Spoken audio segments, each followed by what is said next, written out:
Nagpagawa ko ng sing-sing guys, pinatunaw ko kasi nagkaputol-putol.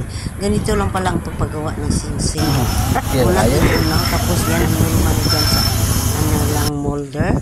At yun, gagawa naman siya ng panglugtong sa aking sing-sing.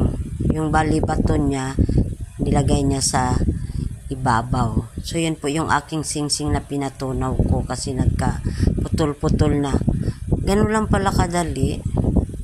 Ang galing ng mama na gumawa ng aking sing-sing. Ayan na.